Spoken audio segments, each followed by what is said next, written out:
Hi hello నమస్తే. నేను మీ కట్టా Karthik. YCP కీలక నాయకుడు, మాజీ మంత్రి, గుడివాడ మాజీ ఎమ్మెల్యే కొడాలి నాని అనారోగ్యం పాలైనట్టు వార్తలు అంతా ఉన్నాయి. ప్రస్తుతం హైదరాబాద్ గచ్చిబౌలి ఏజీ హాస్పిటల్‌లో కొడాలి నాని అడ్మిట్ అయినట్టు తెలుస్తా ఉంది. ఫస్ట్ గ్యాస్ట్రిక్ ప్రాబ్లమ్‌తో ఆయన బాధపడుతున్న ఉద్దేశంతోటి ఆసుపత్రికి తరలించారు. తర్వాత ఆయనకి గుండె ప్రాబ్లమ్ కూడా, హార్ట్‌కి సంబంధించినటువంటి ప్రాబ్లమ్ కూడా ఉన్నట్టు డాక్టర్లు ఐడెంటిఫై చేశారు. దానికి సంబంధించినటువంటి చికిత్స ఇప్పుడు నడుస్తా ఉంది. ప్రస్తుతం ఆయన ఆరోగ్యం కొంత నిలకడగానే ఉంది అనేటువంటి ఒక సమాచారం అంతా ఉంది. అయితే బయట రకరకాల పుకార్లు, చికార్లు చేస్తున్నాయి వాస్తవానికి. అందుకనే ఈ వీడియో చేస్తా ఉన్నాను.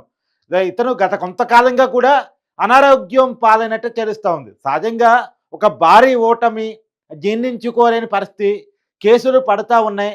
కొంత ఖచ్చితంగా మైండ్ మీద ప్రెషర్ పడేటువంటి అవకాశం ఉంటది. అది ఖచ్చితంగా ఆరోగ్యం మీద ప్రభావం చూపించే అవకాశం ఉంటది. ఇతనికి కొన్ని అనారోగ్య సమస్యలు గతం నుంచి ఉన్నాయి. గతం నుంచి కూడా కొన్ని అనారోగ్య సమస్యలున్నాయి. ప్రత్యేకించి 1 మంత్ నుంచి అనేక అనారోగ్య సమస్యలతో కొడాలి నాని బాధపడుతున్నట్టు కూడా మనకి సమాచారం అంతా ఉంది. ఈ మధ్య కాలంలో పొలిటికల్‌గా కూడా పెద్ద యాక్టివ్‌గా లేడు. గతంలో ఉన్నట్టు లేడు. మొన్న వల్లభనేని వంశీని పరామర్శించడానికి జగన్మోహన్ రెడ్డి గారు ఆహ్, జైలుకొచ్చినప్పుడు అప్పుడు కనపడ్డారు బయట. అంతకు మించి పెద్దగా రోజువారీ రాజకీయ కార్యక్రమాల్లో కొడాలి నాని ఎక్కడా పాల్గొనట్లేదు.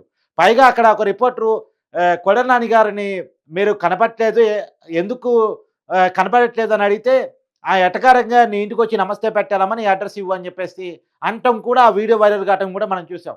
సో, కొడాలి నాని గత కొంతకాలంగా కూడా, కొన్ని నెలలుగా కూడా కొంత అనారోగ్య సమస్యలతో బాధపడుతున్నారు. కొంత ఇబ్బందిగా కూడా ఫీల్ అవుతా ఉన్నారు. ఎప్పుడూ రానటువంటి విచిత్రమైనటువంటి అనిశ్చిత పరిస్థితి అతని జీవితంలో వచ్చింది.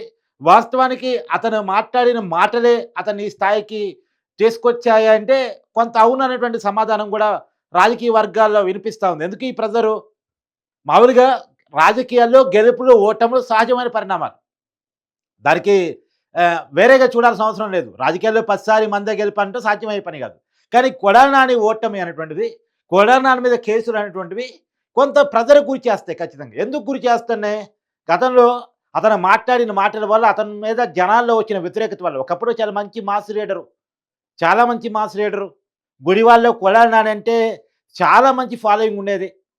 ఖచ్చితంగా అది కొడాలి నాని గెలవగలిగే సీటు అనేటువంటి పరిస్థితి. 2014లో గుడివాడ నుంచి ఎమ్మెల్యేగా ఉన్నాడు. 2019లో గుడివాడ నుంచి ఎమ్మెల్యేగా ఉన్నాడు. సో, వరుసగా గుడివాడలో ఎమ్మెల్యేగా గెలుస్తున్నటువంటి వ్యక్తిగా కొడాలి నాని మనం చూడాలి. కానీ మొన్న ఎన్నికల్లో మాత్రం ఒక ఎన్ఆర్ఐ చేతుల్లో ఓడిపోయినటువంటి పరిస్థితి. ఎందుకు ఓడిపోయాడు? కొడాలి నాని మీద అంత వ్యతిరేకత ఎందుకొచ్చింది? అంత కంచుకోటలో ఎందుకని ఓడిపోవాల్సిన పరిస్థితి వచ్చిందంటే, కేవలం కొడాలి నాని రాజకీయంగా చేసిన కామెంట్సు, అప్పటి ప్రతిపక్ష నాయకుడు, ఇప్పటి ముఖ్యమంత్రి చంద్రబాబు నాయుడు మీద, ఆయన కుటుంబం మీద, నారా లోకేష్ గారి మీద, పవన్ కళ్యాణ్ గారి మీద చేసినటువంటి కామెంట్స్ ఏవైతే ఉన్నాయో, అవి జనం జీర్ణించుకోలేకపోయారు. అక్కడ జనంతో ఎలాంటి కాంటాక్ట్స్ ఉన్నప్పటికీ కూడా, అక్కడ జనంతో మంచి సంబంధాలు, మాస్ సంబంధాలు ఉన్నప్పటికీ కూడా అవి జీర్ణించుకోలేకపోయారు. పైగా ఆయన అవినీతికి సంబంధించినటువంటి కేసులు ఇప్పుడు బయటకు వస్తా ఉన్నాయి. పౌర సరఫరాల శాఖలో ఆయన చేసినటువంటి అవినీతి కావచ్చు, తర్వాత మట్టికి సంబంధించినటువంటి కుంభకోణం కావచ్చు, జగనన్న కాలనీల పేరుతో చేసిన కుంభకోణం కావచ్చు, ఇవన్నీ కూడా ఒక్కొక్కటిగా బయటకు వస్తా ఉన్నాయి. ఈ ఈ విషయాల వల్ల ఖచ్చితంగా ఆయన మీద వరుసగా కేసులు పడుతున్నట్టు ఉన్నటువంటి పరిణామాలు. పైగా సోషల్ మీడియాలో కొడాలికి వ్యతిరేకంగా వస్తున్న కథనాలు, ఇవన్నీ కూడా ఎంతో కొంత ఎఫెక్ట్ చూపిస్తాయి కదా!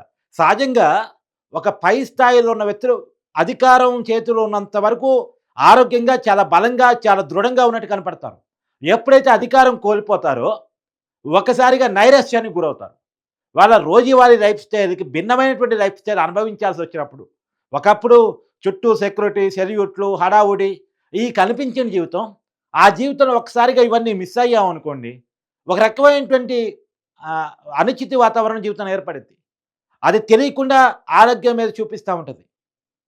అది చాలామంది పెద్దోళ్ళని నేను ఎగ్జాంపుల్ పేరు చెప్పడానికి చెప్పొచ్చు గానీ, కొంత వాళ్ళ పేర్లు ఎందుకు బయట తీయటం అని చెప్పేసి నేను చెప్పట్లేదు. ఎవరినైనా చూడండి.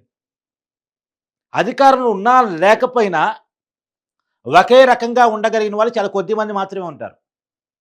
చాలా కొద్ది మంది మాత్రమే ఉంటారు. ఎన్ని ప్రెషర్స్ వచ్చినా, ఎన్ని కేసులు పడుతున్నా, ఎన్ని ఇబ్బందులు ఎదురవుతున్నా వాటిని ఫేస్ చేసుకుంటూ ముందుకెళ్ళిపోయే కెపాసిటీ ఉన్నవాళ్ళు చాలా కొద్ది మందే ఉంటారు.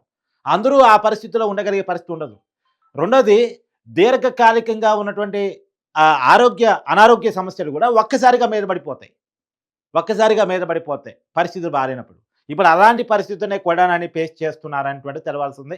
ప్రస్తుతం ఇవాళ మధ్యాహ్నం ఇతనికి సంబంధించినటువంటి హెల్త్ బులెటిన్ ఏఎల్‌జీ డాక్టర్లు రిలీజ్ చేస్తారు అనేటువంటి విషయం కూడా తెలుస్తా ఉంది. ఇప్పటికైతే కొడాలి నాని ఆరోగ్యం కొంత నిలకడగానే ఉన్నట్టు తెలుస్తా ఉంది. ఫస్ట్ గ్యాస్ట్రిక్ ప్రాబ్లమ్‌తో ఆయన అడ్మిట్ అయ్యారు. తర్వాత గుండెకి సంబంధించినటువంటి ఇబ్బంది కూడా ఆయనకుంది అనేటువంటిది డాక్టర్లు గుర్తునని తెలుస్తుంది. కార్డియాలజిస్ట్ సెపరేట్ బృందం కొడాలి నానికి వైద్య పరీక్షలు నిర్వహిస్తా ఉన్నారు. ఎప్పటికప్పుడు డాక్టర్లు పర్యవేక్షణ చేస్తా ఉన్నారు. అతన్ని చాలా జాగ్రత్తగానే ఆ ఏఐజీ డాక్టర్లు చూస్తా ఉన్నట్టు మనకి తెలుస్తా ఉంది. కాకపోతే దీర్ఘకాలికంగా ఉన్నటువంటి అనేక అనారోగ్య సమస్యలు కూడా నన్ను వెంటాడుతున్నట్టు కూడా తెలుస్తా ఉంది. ఫస్టు హైదరాబాద్ దాకా తీసుకొచ్చే అవసరం లేదనుకున్నారు. నెల రోజులుగా కూడా కొంత అనారోగ్య సమస్యలతో కొంత ఫీల్ అవుతూనే ఉన్నాడు.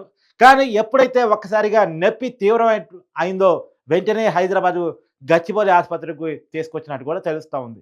సో, వల్లభనేని వంశీ అరెస్ట్ తర్వాత ఏమన్నా ప్రెషర్‌గా గురవుతున్నారా? ఇది కూడా ఆలోచించాల్సిన అవసరం ఉంది. ఎందుకంటే వల్లభనేని వంశీ, కొడాలి నాని ప్రాణ స్నేహితుడు.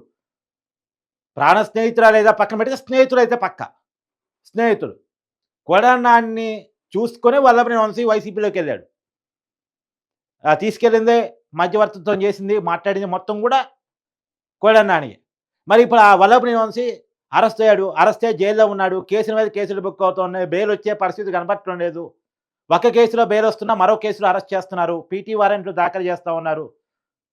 సో, వల్లభనేని వంశీ జైల్‌లో ఎలాంటి జీవితం గడుపుతున్నాడో కళ్ళ ముందు కొడాలి నాని కనపడతా ఉంది. రేపు తన పరిస్థితి కూడా అదేనా అనేటువంటి ఆలోచన కలుగుతా ఉంది. సో, తను కూడా జైలుకి వెళ్తే అంత ఈజీగా బయటకి రావటం కుదరదు అనేటువంటి విషయం అర్థమవుతా ఉంది. కళ్ళ ముందు కేసులు కనపడతా ఉన్నాయి. కళ్ళ ముందు జైలు జీవితం కనపడతా ఉంది. తన స్నేహితుడు జైల్‌లో ఉన్న విషయం కనపడతా ఉంది. జైల్లోకి పోయేటప్పుడు వల్లభనేని వంశీ ఎలా ఉన్నాడు? మొన్న జైలు నుంచి కోర్టుకొచ్చేటప్పుడు వల్లభనేని వంశీ ఎలా ఉన్నాడో మనం ఎలా చూసామో కొడాలి నాని కూడా చూసుంటాడు గదా! ఒకప్పుడు జైలుకెళ్ళేటప్పుడు వల్లభనేని వంశీ ఎలా వెళ్ళాడు? ఇప్పుడు కోర్టులో హాజరుపరిచేటప్పుడు ఇప్పుడు వల్లభనేని వంశీ ఎలా ఉన్నాడు అనేటువంటి విషయం ఖచ్చితంగా కొడాలి నాని మీద ప్రభావం పడిద్ది గదా! రేపు తనకు గూడా ఇలాంటి పరిస్థితులే వస్తాయా అనేటువంటి ఒక ఆలోచన ఏమన్నా మైండ్‌లో తిరుగుతుందా? చూడాలి. ఏదేమైనా మొత్తానికైతే కొడాలి నాని అనారోగ్యం పాలైనట్టు తెలుస్తా ఉంది. ఇప్పుడు ప్రస్తుతం ఏజీ హాస్పిటల్ గచ్చిబౌలిలో చికిత్స పొందుతా ఉన్నాడు.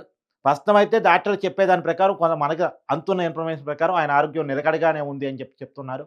కాకపోతే గుండె సంబంధిత వ్యాధితో ఆయన ఇబ్బంది పడుతున్నారు. గ్యాస్ట్రిక్ ప్రాబ్లమ్‌తో ఆయన ఇబ్బంది పడుతా ఉన్నారు అనేటువంటిది తెలుస్తా ఉంది. చూడాలి డాక్టర్లు హెల్త్ బులెటిన్ రిలీజ్ చేసిన తర్వాత డాక్టర్లు చెప్పే సమాచారం ఆధారంగా మరొకసారి మీకు ఇన్ఫర్మేషన్ అందించే ప్రయత్నం నేను చేస్తాను.